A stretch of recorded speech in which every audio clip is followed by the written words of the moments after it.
Bem-vindo à segunda hora do CBN Campinas desta segunda, 19 de agosto de 2024. No fim de semana, o ministro das Relações Institucionais, o Alexandre Padilha, esteve aqui na região, também visitou a CBN para uma conversa a respeito das negociações com o Congresso para aprovação de pauta importante para o governo e também, ao mesmo tempo, falando das críticas dos parlamentares em relação à limitação das emendas PIX. Eu conversei com ele numa gravação que a gente acompanha a partir de agora.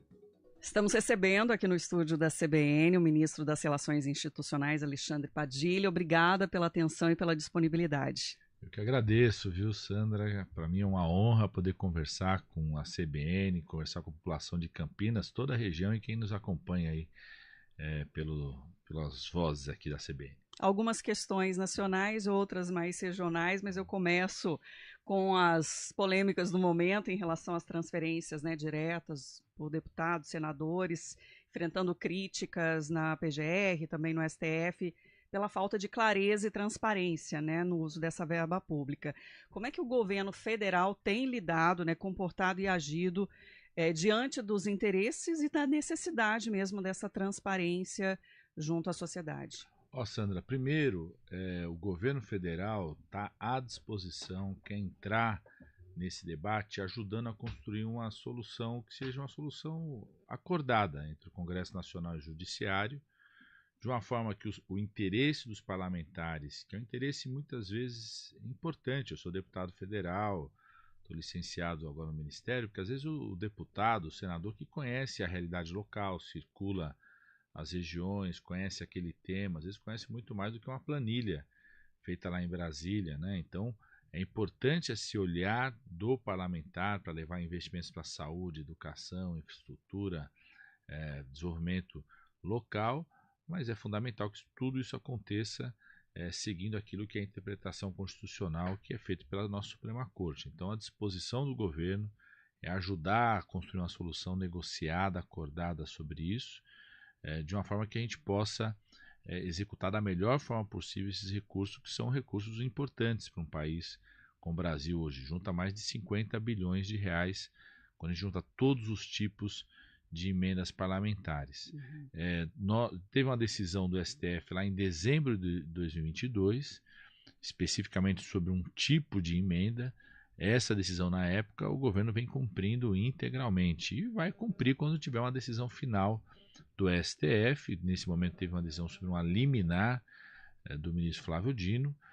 O STF corroborou essa liminar e vai ter certamente outras decisões para os parâmetros, como tem que ser essa execução, à disposição do nosso governo federal, a orientação do presidente Lula, do nosso ministério, e ajudar a construir uma solução negociada que garanta esse olhar importante dos parlamentares e, ao mesmo tempo, respeite a Constituição. Não há um risco, por exemplo, do governo perder o controle do orçamento diante dessas liberações sem essa transparência?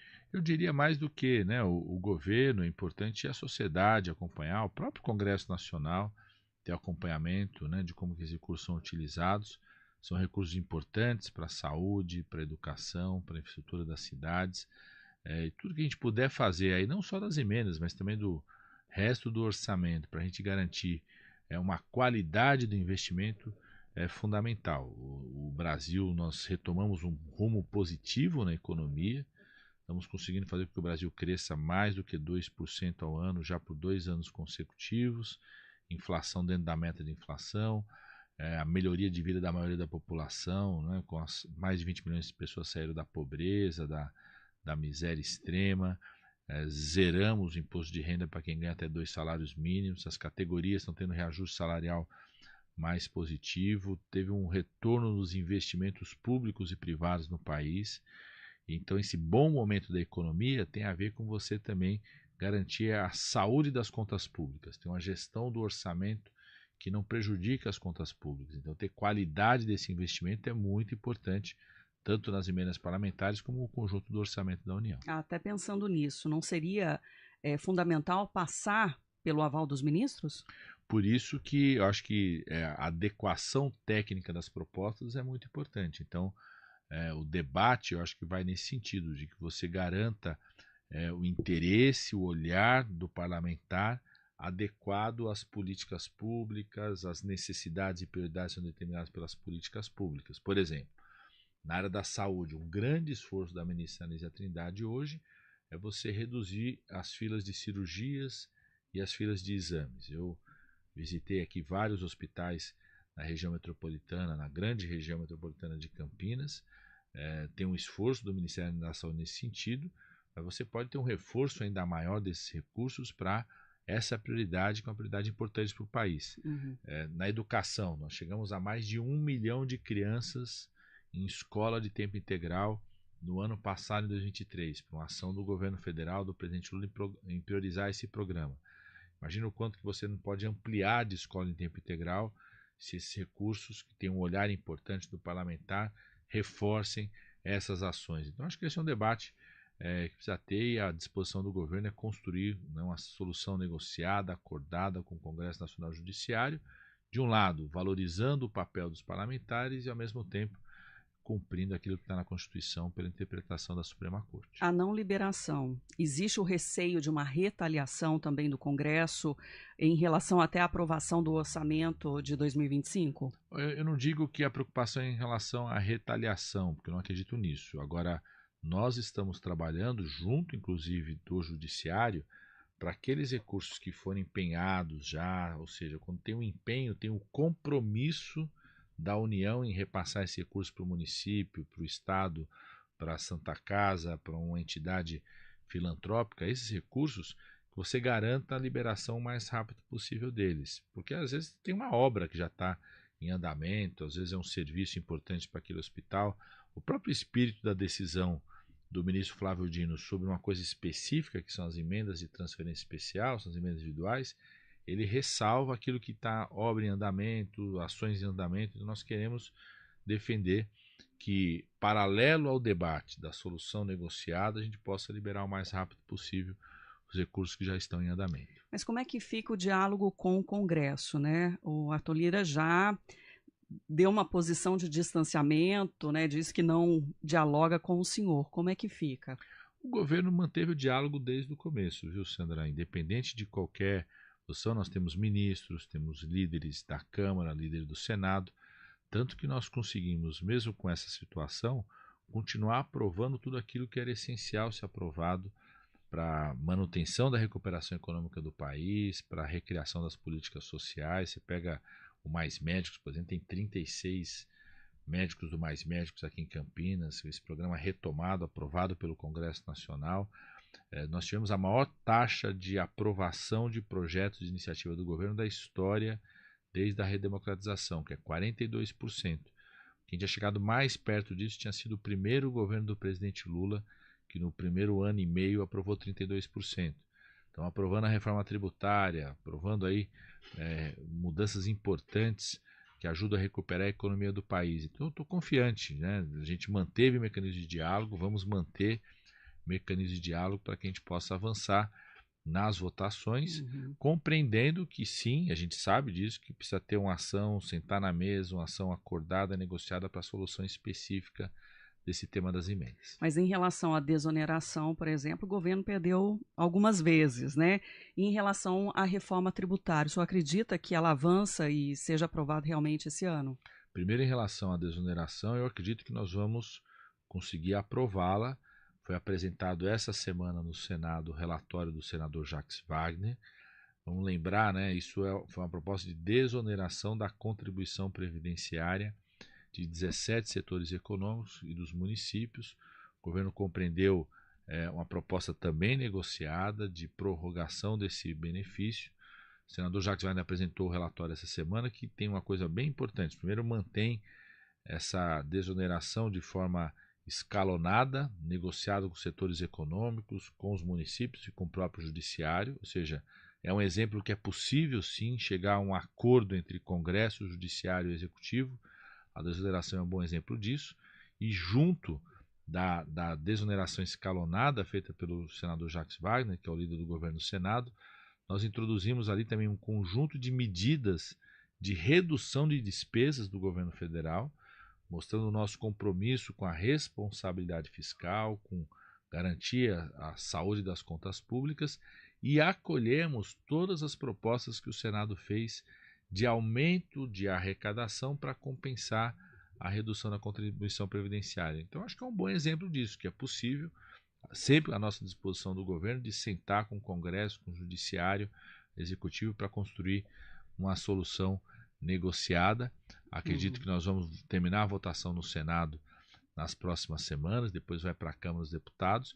Enquanto isso, a gente conseguiu uma prorrogação, um acordo no Judiciário para que ela seja mantida. E nesse mesmo espírito, estou muito confiante, viu, Sandra, que nós vamos concluir a votação da regulamentação da reforma tributária.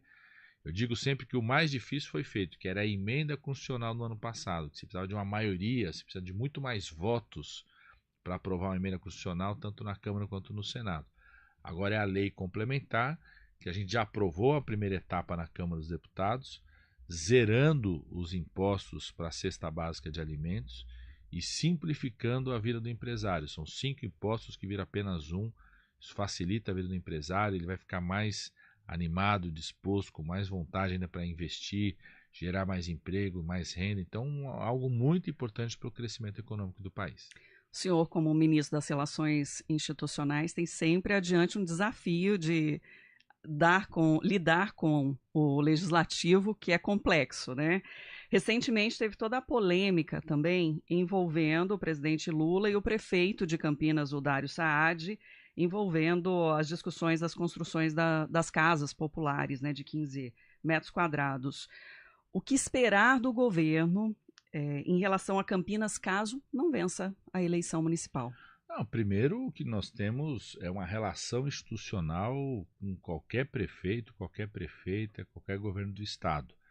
Aquela dinâmica que existia no governo federal anterior, que era fazer uma verdadeira máquina de geração de conflitos diário com prefeitos ou governadores, não existe mais. O presidente Lula desligou de vez essa máquina. Temos a relação, né, pega o estado de São Paulo, que é governado por um governador de oposição, só do PAC, o estado de São Paulo recebe 180 bilhões de reais de investimento. Então, trem intercidades, governo federal garantindo todo o financiamento, que vai juntar Campinas, capital, os investimentos todos aqui na cidade de Campinas, conclusão do BRT, investimentos da infraestrutura da cidade, agora investimentos para drenagem, dentro do PAC, a renovação da frota de ônibus para ônibus elétricos aqui em Campinas, tudo financiado pelo governo federal, pelo respeito institucional que nós temos. Teve um tema específico que tem a ver com a qualidade da casa, isso a gente não abre mão, né? Isso tem regras da Caixa Econômica Federal, regras do Minha Casa Minha Vida, isso nós não vamos abrir mão nunca, né? De ter um padrão digno de moradia para a população, na medida que se adequa a esse padrão digno, sempre vai ter recursos e investimentos para serem executados para melhorar a vida da população de Campinas. Mesmo com o contingenciamento das verbas? Com certeza. O fato de termos contingenciamento foi para garantir o chamado marco fiscal. Nós criamos e aprovamos um novo marco fiscal no país, que ele combina a responsabilidade social com responsabilidade fiscal. Esse novo marco fiscal aprovado no ano passado no Congresso Nacional, a gente garante a retomada de investimentos como Minha Casa Minha Vida, são 16 empreendimentos aqui em Campinas, com financiamento da renovação de frota de ônibus elétrico, com financiamento para obras de prevenção de enchentes que estão sendo feitas aqui na cidade de Campinas, com investimento para os centros tecnológicos em Campinas, ou seja, garantindo a retomada do investimento público num limite, né, que está dentro do marco fiscal, que não cause deterioração das contas públicas. Isso é muito importante para consolidar essa retomada do crescimento econômico do país. O Brasil está crescendo a mais de 2%, a inflação está dentro da meta estabelecida. Então, combinar responsabilidade social com responsabilidade fiscal é muito importante. Então, quando a gente faz um contingenciamento, é para garantir o cumprimento daquele marco fiscal, mas isso não impede que a gente mantenha vários investimentos que nós já estamos fazendo na cidade. O receio é sempre de demorar muito para a conclusão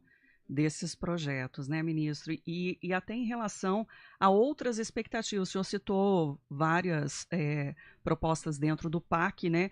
Mas existe também o projeto de operação da usina de geração de energia, né? Através do lixo, envolvendo 7 cidades aqui da nossa região, né? Tem algum cronograma, né, de implantação disso aqui na região? Um dos motivos das nossas visitas é exatamente para que os projetos, os recursos que estão garantidos, acelerem a execução, né, os investimentos do Minha Casa Minha Vida, das obras de prevenção do PAC, os projetos de parceria com as Santas Casas e os hospitais. Nesse caso desse projeto, é um consórcio de municípios com um consórcio privado. Nós defendemos a execução desse projeto. Aquilo que for necessário de financiamento dele já está absolutamente garantido. Ainda existe uma pendência para viabilizar financeiramente esse projeto, que tem a ver não com a decisão dos ministérios do governo federal, mas da agência reguladora, que é a ANEEL. O Ministério de Minas e Energia defende que a ideia de permitir que essa usina, quando começar a gerar energia, ela já possa vender essa energia para o sistema de energia que já foram feitos os leilões. Então, ainda tem uma necessidade de mudança disso na ANEEL. A ANEEL é uma agência autônoma, o governo, mas o Ministério da Energia tem defendido isso para que possa começar a vender para o sistema mesmo sem ter um novo leilão. Senão vai ter que esperar um novo leilão de transmissão para que isso aconteça. Então, essa é uma pendência junto à Agência de Energia, mas que o Ministério da Energia está lá defendendo tecnicamente, inclusive, para que isso possa acontecer o mais rápido possível.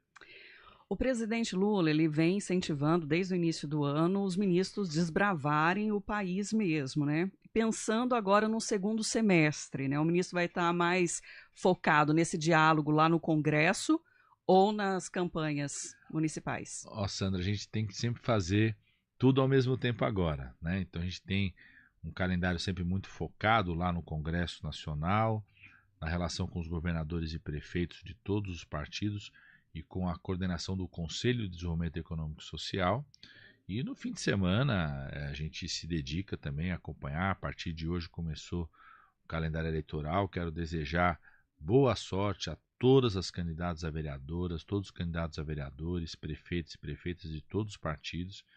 Quero desejar civilidade no debate das eleições, né? Tem que acabar esse clima de que porque a pessoa é seu adversário tem que ser agressivo, tem que ser violento, tem que tentar destruir essa pessoa. Isso foi trazido para o nosso país e não é bom. A gente pode fazer o debate político de forma respeitosa, civilizada, defendo isso, que a gente possa ter ampla participação da população nesse processo eleitoral. Então, nós estamos muito mais focados lá, Sandra, com a aprovação dos projetos que são importantes para consolidar o crescimento econômico do país. Então, a dedicação nossa é a regulamentação da reforma tributária, concluir esse projeto, concluir a aprovação do Acredita, que é um projeto que garante crédito para o micro, médio, pequeno empresário, que garante também o que a gente chama de crédito para o mercado secundário da construção civil, que estimula ainda mais investimento em habitação e que garante que os investimentos externos de médio prazo, quando você capta um recurso de outro país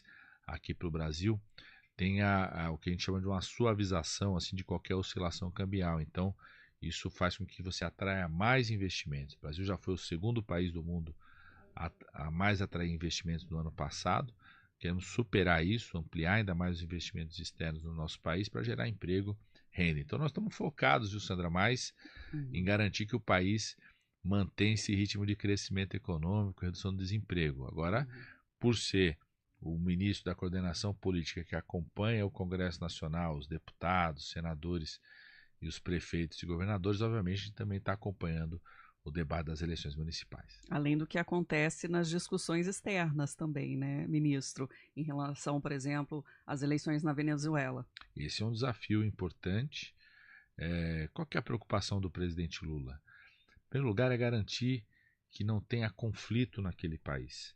Toda vez que você tem um país que é seu vizinho, a última coisa que você quer é que tenha algum tipo de conflito. Primeiro, porque se tiver conflito, tem um impacto direto nas nossas fronteiras, deslocamento de pessoas de lá para o nosso país. Segundo, que todos os países da América do Sul, quanto mais eles se desenvolverem, quem ganha é o Brasil, porque o Brasil mais vende, mais exporta para esse país do que importa. E no caso desse país, exporta não só produtos agrícolas, que são muito importantes, mas exporta muitos produtos industrializados. Então, a nossa balança comercial de produtos industrializados com esses países vizinhos é muito positiva. Quanto melhor eles estiverem, mais emprego, renda está sendo gerada aqui no nosso país. Então, o Brasil tem tido uma postura firme, no sentido de não reconhecer o resultado eleitoral enquanto não existirem evidências claras, que possam ser acompanhadas, inclusive pela comunidade internacional, dos resultados, das chamadas atas do resultado eleitoral, e vai ter uma postura firme junto com outros países, junto com a Colômbia, junto com o México, junto com outros países europeus também, no sentido de ter um papel de mediação, para que não tenha conflito nesse país, para que não prejudique não só o povo lá, mas também a nossa população. Ministro de Relações Institucionais, Alexandre Padilha, obrigada pela atenção, por essa conversa com os ouvintes da CBN Campinas. Eu que agradeço, Sandra. Um grande abraço a todos que nos acompanham pela CBN Campinas. Repórter CBN.